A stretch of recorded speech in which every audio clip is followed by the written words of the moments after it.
오늘도 새벽 첫 시간에 나오신 우리 모든 성도님들을 주님의 이름으로 사랑하고 축복합니다.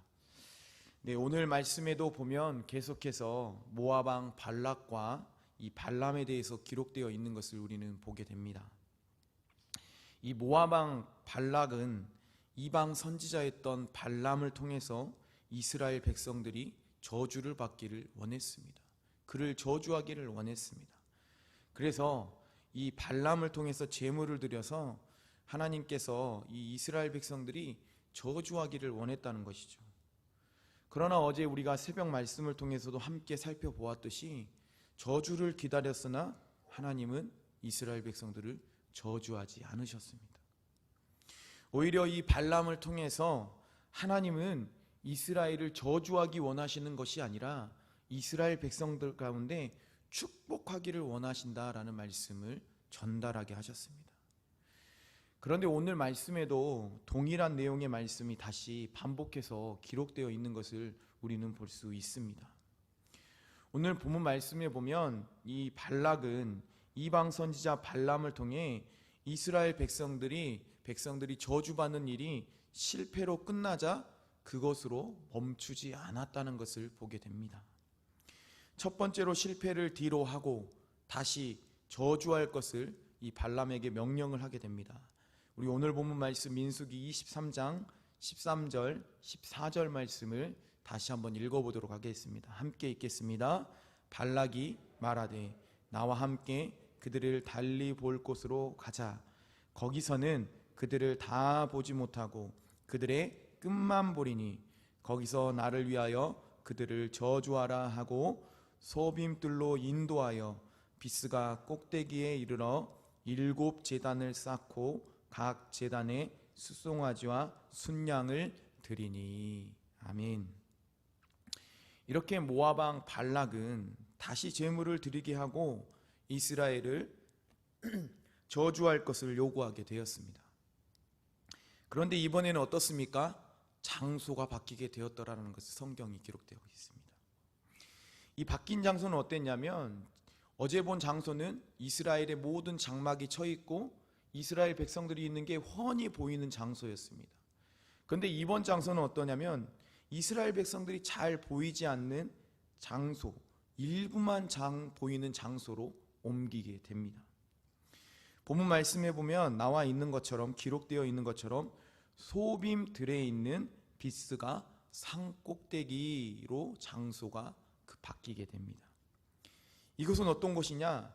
이스라엘 백성들이 아주 조금만 보이는 곳, 훤히 다 보이는 것이 아니라 아주 조금만 보이는 곳이었습니다. 뿐만 아니라 이곳은 산악지대였습니다. 그러니까 훤히 볼 수 있는 곳이 아니라 틈틈이 산악지대의 사이사이로 틈틈이 이스라엘 백성들이 있는 그곳이 보이는 곳이었습니다. 이 모압 왕 발락은 왜 이곳으로 장소를 옮기게 되었냐? 이 모압 왕 발락은 잘 보이지 않는 곳으로 옮겨서 이 발람이 이스라엘 백성들을 바라볼 때에 조금이라도 약해 보이기 위해서 이스라엘 백성들이 약한 모습을 보이려는 그런 의도를 가지고 있었습니다. 실체가 다 드러나면 이스라엘 백성들이 왕성하고 이스라엘 백성들이 튼튼하다는 것이 보이기 때문에 어떻게 하면은 조금이라도 감출까라고 생각해서 실체를 감추기 위한 그의 계획이었습니다. 그런데 성도님들, 이 두 번째 이 모압 왕 발락이 계획했던 것은 어떻게 되었다고 오늘 성경 말씀에 기록되어 있습니까? 그렇습니다. 실패하게 되었더라라고 기록하고 있습니다. 우리 오늘 본문 민수기 23장 19절과 20절에 있는 말씀을 함께 우리 다시 한번 읽어보도록 하겠습니다. 19절 20절 말씀 함께 읽겠습니다. 하나님은 사람이 아니시니 거짓말을 하지 않으시고 인생이 아니시니 후회가 없으시도다. 어찌 그 말씀하신 바를 행하지 않으시며 하신 말씀을 실행하지 않으시랴. 내가 축복할 것을 받았으니 그가 주신 복을 내가 돌이키지 않으리라. 아멘. 이를 세번역 성경에 보면 더욱더 마음에 와닿게 발람이 발락을 향해서 말씀하고 있는 것을 보게 됩니다. 하나님은 사람이 아니시다. 거짓말을 하지 아니하신다. 사람의 아들이 아니시니 변덕을 부리지도 아니하신다. 어찌 말씀하신 대로 하지 아니하시랴. 어찌 약속하신 것을 이루지 아니하시랴. 나는 축복하라 하시는 명을 받았다. 주님께서 복을 베푸셨으니 내가 그것을 바꿀 수 없다. 발락은 발락에게 여호와의 하나님 말씀을 전달하게 합니다. 그런데 발락의 기대와 달리 저주가 임하게 될 것이다라는 그의 입술에서 나올 것을 기대하였으나 다시 이스라엘을 향해서 축복의 말씀을 전달하게 하셨습니다. 우리는 오늘 본문 말씀을 통해서 하나님은 과연 어떤 분이신지에 대해서 우리는 보게 됩니다. 이 이방 선지자였던 이 발람마저 하나님은 사람이 아니기 때문에 거짓말을 하지 않으므로 후회가 없는 그런 분이시다라고 고백을 했습니다. 곧 어떻습니까? 하나님은 어떤 분이신가라고 우리가 생각해 볼 때 하나님은 하나님께서 주신 이 성경에 있는 말씀들을, 약속들을 이루시는 하나님이라는 것을 우리는 보게 됩니다. 하나님께서 축복하신다고 하면 축복하시고, 하나님께서 저주하신다 그러면 저주를 받게 된다는 것을, 그 약속의 말씀들이 있다는 것을 우리는 보게 됩니다. 특별히 하나님은 이스라엘 백성들이 죄를 짓고 하나님에 대해서 불신하였음에도 그들을 외면하지 않으시고 그들에게 축복하시기를 원하셨다는 것을 우리는 성경 말씀을 통해 봅니다. 마찬가지로 하나님은 오늘 이 새벽 첫 시간에 예배 드리시는 우리 모든 성도님들을 축복하기 원하십니다.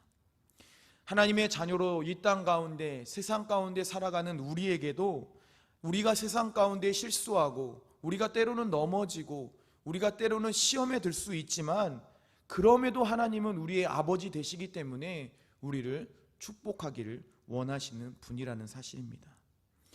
때문에 오늘 모인 우리 모든 성도님들께서는 세상 가운데 살아가면서 하나님을 인정하시고 하나님을 신뢰하시고 하나님을 믿으심으로 우리의 상황과 환경으로 인해서 또한 외면하지 않으시고 우리 살아가는 우리 모든 성도님들의 삶이 되시기를 간절히 축복합니다. 계속해서 민수기 23장 21절 말씀에 보면 이렇게 기록되어 있습니다. 우리 21절 말씀 함께 읽어보도록 하겠습니다. 야곱의 허물을 보지 않으시며 이스라엘의 반역을 보지 아니하시는도다. 여호와 그들의 하나님이 그들과 함께 계시니 왕을 부르는 소리가 그 중에 있도다. 아멘. 하나님은 어떤 분이십니까? 이스라엘 백성들이 지금까지 오면서 그들이 어떤 모습으로 하나님을 섬겼는지, 그들이 하나님 앞에 어떤 모습으로 나아가며 그들이 행동했는지를 너무나도 잘 알고 있었습니다. 곧 이스라엘 백성들은 어땠습니까? 불순종하고 그들이 우상을 섬기며 그랬다는 것을 너무나도 잘 알고 있었습니다. 그럼에도 어떻습니까? 하나님은 이스라엘 백성들의 아버지 하나님이 되어 주셨다라는 고백입니다. 그들이 가는 곳에 늘 함께 하셨고 그들이 있는 그곳에서 하나님이 임하여 주셨습니다. 그들 가운데 역사하여 주셨습니다. 그 때문에 이스라엘 백성들은 신실하게 임하시는 하나님 때문에 늘 그들이 좌절할 수 있었지만 그들이 어려움을 당할 때마다 환호성을 지를 수밖에 없었다는 사실입니다. 이처럼 우리에게도 하나님은 지금도, 이전에도, 앞으로도 역사하여 주십니다. 우리가 눈으로 볼 수 없지만 늘 하나님께서 우리 곁에 늘 함께 하셔서 역사하시고 우리에게 임재하여 주시고 우리의 삶 가운데 응답하여 주신다는 사실입니다. 그러므로 이 사실을 믿고 우리가 살아가는 성도님들의 삶이 되시기를 간절히 소망합니다. 끝으로 민수기 23장 22절 말씀에는 이렇게 기록하고 있습니다. 우리 22절 말씀 함께 읽어보도록 하겠습니다. 하나님이 그들을 애굽에서 인도하여 내셨으니 그의 힘이 들소와 같도다. 아멘. 우리가 22절 말씀에 보면 주목해서 봐야 될 우리가 문구가 있습니다. 말씀이 있습니다. 그거는 뭐냐면 인도하여 내셨으니 라는 말씀입니다. 이는 무슨 말씀이냐면, 어떤 뜻이 있냐면 과거 애굽에서 인도하여 낸 것을 의미하기도 하지만 지금도 하나님께서 이스라엘 백성들과 함께하여 인도하고 계신다라는 것을 강조하기 위해서 쓰신 하나님의 말씀입니다. 곧 하나님의 권능의 손이 함께 하시기에 그 누구도 그들을 해할 점술이나 복술이 없다라는 것을 뜻하는 말씀입니다. 곧 이스라엘 백성에게 하나님은 권능의 하나님으로 임하고 계신다라는 것을 말씀합니다. 사람으로 할 수 없는 것을 하나님께서 능히 하실 수 있는 하나님이라는 사실을 보여주고 있습니다. 그러므로 오늘 모이신 우리 모든 성도님들께서도 우리 스스로 할 수 없는 게 너무나도 많지 않습니까? 세상을 살다 보면 우리의 계획대로 되지 않는 게 너무나도 많습니다. 인간으로 할 수 없는 것들이 너무나도 많은데, 또 우리가 계획했다 할지라도 계획대로 안 되는 게 너무나도 많은데, 그 하나님께서는, 능력의 하나님은 그 모든 것을 가능케 하시는 하나님이십니다. 그러므로 오늘 예배 드리시는 우리 성도님들께서도 능력의 하나님을 붙드시고 늘 하나님을 삶 가운데 경험하고 하나님을 믿으시고 늘 신뢰하며 살아가는 우리 성도님들의 삶이 되어서 하나님이, 하나님 때문에 우리 성도님들도 이스라엘 백성들처럼 환호성을 지르며 살아가는 우리 성도님들의 삶이 되시기를 간절히 축복합니다. 기도하겠습니다. 살아계셔서 우리 가운데 역사하시는 하나님 아버지, 오늘도 새벽 첫 시간을 깨우며 우리에게 하나님 말씀 주시고 말씀을 듣게 하여 주셔서 감사합니다.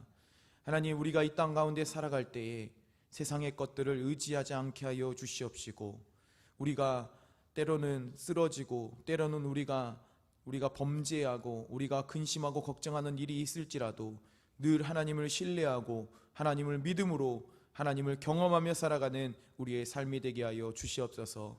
오늘도 첫 시간을 드려 하나님 앞에 예배하오니 우리의 삶에 임재하여 주셔서 우리의 근심이나 걱정이 떠나가게 하여 주시고 하나님의 손에 붙들려서 살아가는 하루 되게 도와주시옵소서. 살아계신 예수님의 이름으로 기도합니다. 아멘. 이 시간 우리 함께 말씀을 기억하며 함께 기도하기 원합니다. 하나님, 늘 우리가 하나님의 말씀을 붙잡고 하나님을 신뢰하며 살아갈 수 있게 해달라고 기도해 주시고, 또한 능력의 하나님을 붙듦으로 말미암아 우리의 삶에 평안이 넘치고 우리의 삶 가운데 환호성이 지르며 우리가 늘 평안과 기쁨과 감사함으로 나아갈 수 있게 해달라고 우리 함께 기도하겠습니다. 또한 다시 한번 기도할 때, 내일은 거룩한 주일이고 5월 첫째 주일입니다. 하나님 앞에 드려지는 모든 예배 가운데 임재하여 달라고, 특별히 모든 성도님들의 삶을 붙드시고 함께하여 주셔서 함께 나와 하나님께 정결한 모습으로, 정직한 모습으로 함께 예배하며 찬양하며 예배에 하나님의 은혜의 그 기쁨과 감격을 누릴 수 있게 해달라고 기도해 주시고, 또한 말씀을 선포하는 담임 목사님과 모든 교육자들 가운데 능력의 말씀을 선포할 수 있도록 임재하여 달라고 기도해 주시고, 또한 돕는 손길 가운데 은혜 베풀어 주시며 산돌 비전센터가 온전히 지어질 수 있게 해달라고 기도해 주시고, 또한 우리 성도님들이 가지고 나오신 기도 제목 갖고 계속해서 기도하다가 돌아가도록 하겠습니다. 이 시간 우리 주여 한번 외치고 함께 기도하도록 하겠습니다. 주여!